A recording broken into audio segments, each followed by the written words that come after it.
Olá, para você que não me conhece, eu sou a Viviane Andrade e neste canal a gente fala sobre tudo, ou pelo menos quase tudo. E vocês viram o que aconteceu e ainda está acontecendo na Venezuela? Sim, Maduro deu um novo golpe. Gente, isso não foi novidade para os especialistas, né, internacionais e para toda a comunidade de política, porque o Maduro já tinha feito isso antes, mas ainda tinha aquela assim, ele tinha um apoio ainda maior, então não foi tão escancarado. Porém, nessas eleições, estava muito escancarado. Ele teve que vir a público dizer que se ele não fosse eleito, ia ter um rio, né, vermelho, se é que vocês me entendem, né? Aí, houve-se, sim, o golpe. Ele está no poder e estão acontecendo inúmeras manifestações. Eu vou trazer algumas dessas imagens para vocês, mas antes disso, eu queria mostrar para vocês qual foi a posição do Brasil, ou no caso do Lula e do PT, em relação ao golpe que está acontecendo e aconteceu na Venezuela. Então, eu vou aqui colocar para vocês, ele deu uma entrevista, claro que para o Globo News, né, para a Globo News, e aí é isso que eu vou trazer para vocês agora. Escutem. Uma briga, como é que vai resolver essa briga? Apresentar a ata. Se a ata tiver dúvida entre a oposição e a situação, a oposição entra com recurso, sabe? E vai esperar na justiça tomar o processo, e aí vai ter uma decisão que a gente tem que acatar. Eu estou convencido que é um processo normal, tranquilo, sabe? O que precisa é que as pessoas que não concordam têm o direito de se expressar, têm o direito de provar que não concorda, e o governo tem o direito de provar que está certo. Tem uma briga, como é que vai resolver? Claro, porque vai ser muito fácil para a população e para a oposição provar uma coisa que foi fraudada. Ele impediu que pessoas fossem votar, ele entrou em alguns lugares, abriu uma caixa que não deveria ser aberta, colocou números lá, ele estava obrigando pessoas a darem o número eleitoral para a pessoa da mesa, para que ela votasse. Então, assim, é só provar.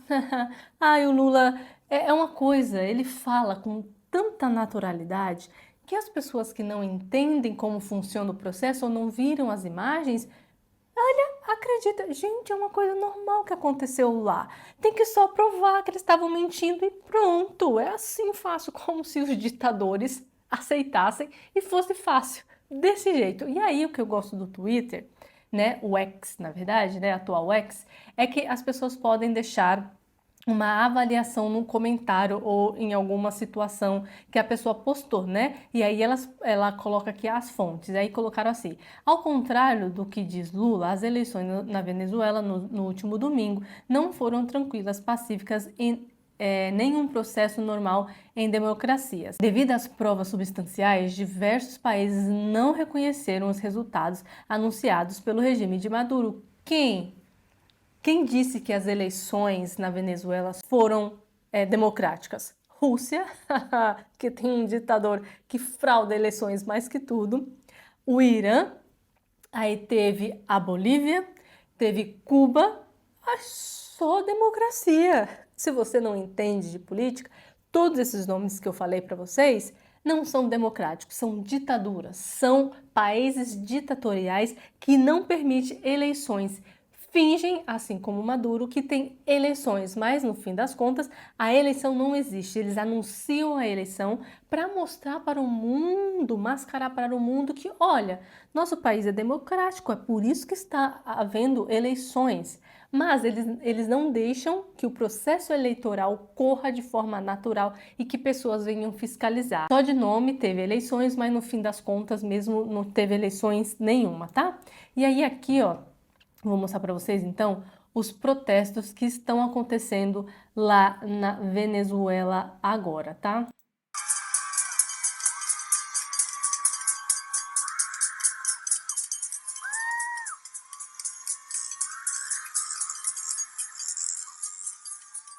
Então, estão derrubando as estátuas do Hugo Chávez, né, dos ditadores anteriores da Venezuela, porque eu acho que o Maduro não tem estátua, né, mas o Hugo Chávez tem, então eles estão derrubando tudo, ó.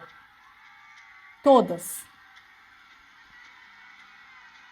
Enfim, só para vocês saberem o que está acontecendo agora. E está havendo muitas manifestações, só que durante esse vídeo eu quero mostrar uma coisa para vocês que vai mostrar e provar o porquê as democracias do socialismo, né, porque não são democracias, elas não querem que o povo tenha armas.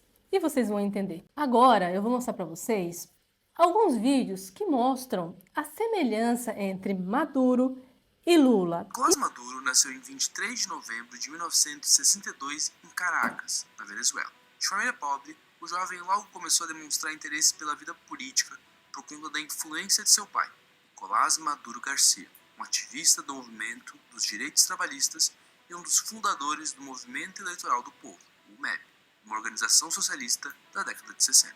Desde cedo, o jovem Nicolás já mostrava seu apoio ao regime cubano e começou a se envolver na militância socialista, estando presente inclusive em ações estudantis na Universidade Central da Venezuela. Para você ter uma ideia, na quarta série do ensino fundamental, ele foi suspenso por 3 dias por defender a Revolução Cubana contra críticas feitas por freiras que davam aula na sua escola. Aos 12 anos, foi militante da frente da Unidade Estudantil de Liceu Urbaneja ACFO.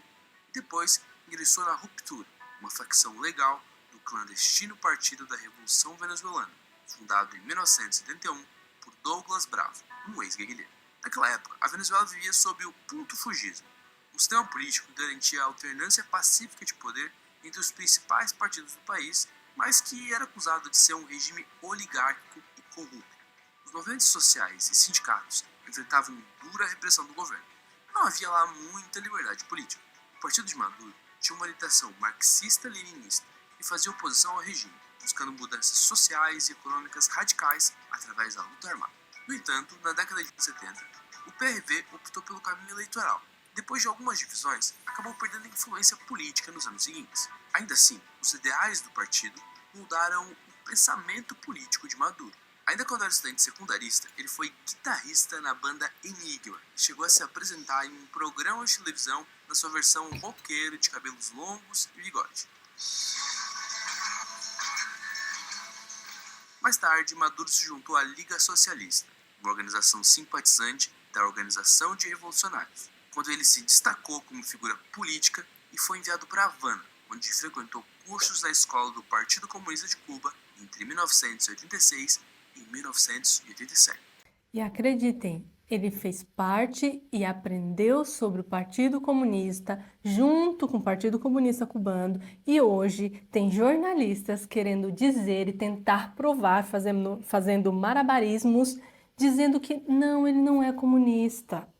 Aí estão querendo falar que ele é até bolsonarista, a forma como ele fala sobre a urna, né? Porque ele criticou a urna, mas gente, entendam, isso é só uma forma que o Lula está tendo para se desvincular de Maduro e tentar fazer com que o Maduro tenha uma certa conexão com o Bolsonaro, o que não tem nada a ver uma coisa com a outra. Então, criticar as urnas fez com que o jornalismo brasileiro conectasse Maduro a Bolsonaro. Uma coisa não tem nada a ver com a outra, mas isso é sempre planejado. Vocês têm que entender, tem que ver a linha do tempo da vida da pessoa para você entender quais foram as ações que ela teve antes com as ações que ela está tendo agora. Você não pode simplesmente dizer que que ele não é comunista só porque ele criticou as urnas, como fez Bolsonaro e alguns das pessoas no Brasil. Entendem? Então, assim, é por isso que eu estou trazendo a vida dele para vocês entenderem. O jornalismo brasileiro pode falar o que quiser. O Maduro é comunista. Fim. Assim como o Lula também é comunista. O que o Lula fala, você não escreve, são as ações, mas eu não entendo porque as pessoas continuam acreditando somente na fala do Lula e não nas ações. Mas vamos continuar aqui. Em 1990, ele se formou na Escola de Formação de Guardas Nacionais da Venezuela como condutor de veículos de carga. Foi aprovado em um concurso para trabalhar como motorista de metrô em sua cidade natal. Dali, acabou se envolvendo com o movimento sindical, se tornando líder do Sindicato dos Trabalhadores de Metrô de Caracas. Agora empregado, Nicolás Maduro parecia tranquilo, com uma vida mais estável e mais distante. Viram a conexão? Todos eles envolvidos com comunismo, socialismo, com luta armada. Tudo bem que o Lula não participou de luta armada, mas os seus amiguinhos, né, os seus aliados, sim. e também, claro, que estão na luta dos trabalhadores com o sindicato, né? E aí eu quero mostrar outra coisa aqui para vocês, que aí vai fazer jus ao que está acontecendo na Venezuela agora. Logo no início do seu governo, Maduro já foi colocando a mão na massa nas pautas mais polêmicas de sua campanha, e a primeira delas foi as armas. Em 2009, segundo estimativas oficiais, havia na Venezuela mais de 15 milhões de armas, entre legais e ilegais, em uma população de 30 milhões de habitantes. Assim, nos primeiros 6 meses de mandato, Maduro promulgou uma lei para o controle de armas, que passou a punir o porte ilegal com até 20 anos de prisão. Mais para frente, em 2014, ele lançou um plano nacional de desarmamento com o objetivo de promover a entrega voluntária de armas de fogo em um esforço para diminuir a violência no país. A lei definiu que o monopólio das armas na Venezuela era do Estado, o responsável pela regulamentação do porte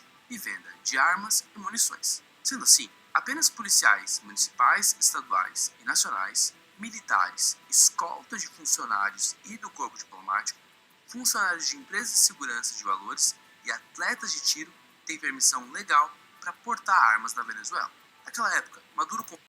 Ou seja, presta atenção. O que está acontecendo na Venezuela agora é a população, antigamente, metade da população tinha o porte legal dessas armas. A primeira coisa que ele fez quando ele entrou no governo foi proibir, dizendo que estava pensando na segurança da população. É assim que eles fazem. Agora, se a população tivesse armada agora, ele não teria feito o que ele fez. Por quê? Mesmo que a população se manifeste agora, quem tem o poder sobre as armas é exatamente as pessoas que estão do lado dele, que é a maioria daquele pessoal que o vídeo falou, né? Militares, seguranças privados, blá blá blá. Por quê? Ele comprou essas pessoas.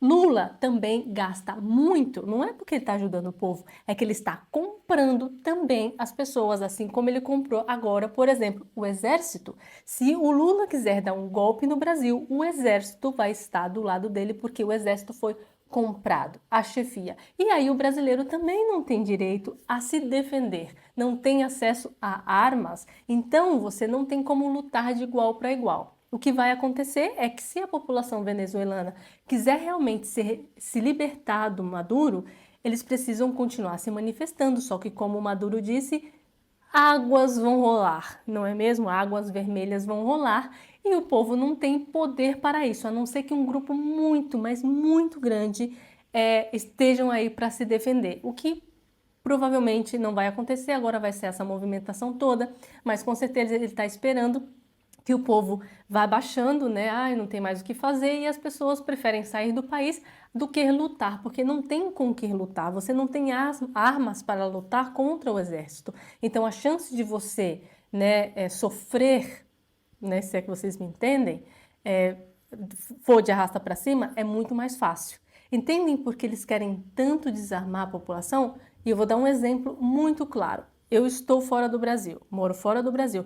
Neste país que eu estou agora, o porte de arma, ele é completamente liberado. Todo mundo aqui pode ter porte de arma. Se você só precisa fazer um teste cognitivo, né, teste psicológico, e aí, se a polícia aprovar, você tem o seu registro e você tem a sua arma. Aí a gente aqui não escuta falar de atentados ou que alguém vai lá para uma briga qualquer, acerta o outro no trânsito. Não existe. Não existe acidentes aqui com armas. Nada. Absolutamente nada. Mas porque aqui a regulamentação é certa, correta. Só quem pode ter. E aí não se compra isso, né? Então a polícia aqui age de forma correta, não é corruptível a ponto de, se você eu pagar, você vai lá e pega a tua arma. E aí pode acontecer de um maluco conseguir acesso à arma e aí acontecer o que acontece, por exemplo, nos Estados Unidos. Então, assim, o problema, galera, não são as armas. É que esse tipo de governo quer que você não tenha arma justamente para que, se eles tiverem a oportunidade, é isso que vai acontecer e não vai ser muito diferente do Brasil daqui a algum tempo. Preste atenção, se o Brasil continuar votando no PT ou nos seus aliados, isso aqui vai acontecer no Brasil também. Aí agora eu quero trazer para vocês o vídeo onde fala um pouquinho sobre a vida do Lula, não muito, porque a maioria das pessoas já sabem, e também a fala dele sobre armas, tá? Luiz Inácio Lula da Silva nasceu em Pernambuco e é o 7º dos 8 filhos de Dona Lindu. Ainda criança, trabalhou como ambulante, engraxate e office boy. Com 14 anos, começou a trabalhar nos Armazéns Gerais Colúmbia, onde teve a carteira assinada pela primeira vez. Transferiu-se mais tarde para a fábrica de parafusos Marte. Conseguiu vaga no curso de torneiro mecânico do Senai e Lula tornou-se metalúrgico. A crise após o golpe militar de 1964 levou Lula a mudar de emprego, passando por várias fábricas até ingressar nas Indústrias Vilares, localizada em São Bernardo do Campo, no ABC Paulista. Em 1969, o Sindicato dos Metalúrgicos de São Bernardo do Campo e de Diadema fez uma eleição para escolher a nova diretoria e Lula foi eleito suplente. Na eleição seguinte, em 1972, tornou-se primeiro secretário. Em 1975, foi eleito presidente do sindicato com 92% dos votos. Liderou a primeira greve de operários do ABC em 1978, durante o regime militar. Em 1980, aliou-se a intelectuais e a outros líderes sindicais para fundar o Partido dos Trabalhadores, do qual se tornou presidente. No ano seguinte, liderou uma nova greve de metalúrgicos, foi preso e teve seu mandato sindical cassado. Participou da fundação da Central Única dos Trabalhadores e, em junho de 1983, integrou a frente suprapartidária pró-eleições diretas para a presidência da República com os governadores de São Paulo, Franco Montoro, e do Rio de Janeiro, Leonel Brizola. Em 1986, Lula foi eleito deputado federal constituinte com a maior votação do país. Concorreu à presidência da República em 1989. Em 1994 e em 1995 deixou a presidência do PT e tornou-se presidente de honra do partido. E em 2002 foi eleito finalmente presidente, com votação recorde de 50 milhões de votos. Nesse mandato, estabeleceu como prioridade o combate à fome, lançando o projeto Fome Zero, relacionado com programas de educação alimentar e o projeto Bolsa Família. O auxílio já existia no governo de Fernando Henrique Cardoso, dividido em 4 programas, e no governo Lula eles foram unificados. O governo Lula também manteve a política econômica neoliberal adotada pelo governo antecessor. O ministro da Fazenda da época, Antônio Palocci, deu continuidade às altas taxas de juros para conter a inflação. No entanto, essas taxas eram menores do que as do governo anterior. O seu governo ampliou os parceiros comerciais estrangeiros com países da África, América do Sul e Oriente. No final do primeiro mandato, surgiram denúncias de corrupção na base governista, conhecido como mensalão, esquema de compra de votos de parlamentares. Ou seja, no primeiro mandato do cara já haviam indícios de corrupção e mensalão, que aí só foi analisado e apurado bem anos depois, né, como a gente já sabe, e ainda tem gente que acredita neste cara, desde o primeiro mandato dele, desde o primeiro, e ainda tem gente que acredita nele. E aí agora, isso aqui vai falar sobre a corrupção, que a gente já sabe, né? Então agora eu vou colocar para vocês o que ele fala sobre as armas. Então o que eu falei para vocês no começo, que eu queria conectar, é justamente isso. É que eles são socialistas, estão envolvidos com metalúrgica, dizem que trabalham para o povo, também dentro de partidos dos trabalhadores e tudo mais, mas no fim das contas, todos são iguais nos discursos que não permitem que a população possa se defender se caso alguma coisa aconteça. Eles querem enfraquecer a população por dentro, tá? Então eu vou colocar aqui o que o Lula fala sobre isso. Estamos revogando os criminosos decretos de ampliação de acesso a armas e munições que tanta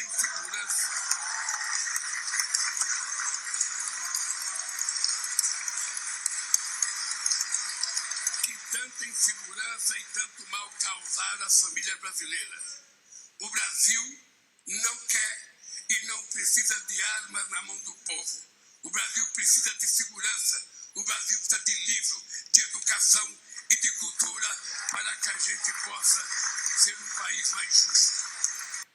E ele teve mais de 12 anos para promover tudo isso e não promoveu até agora. O que aconteceu? Onde você errou? Cadê a segurança? Cadê a educação? Cadê a saúde?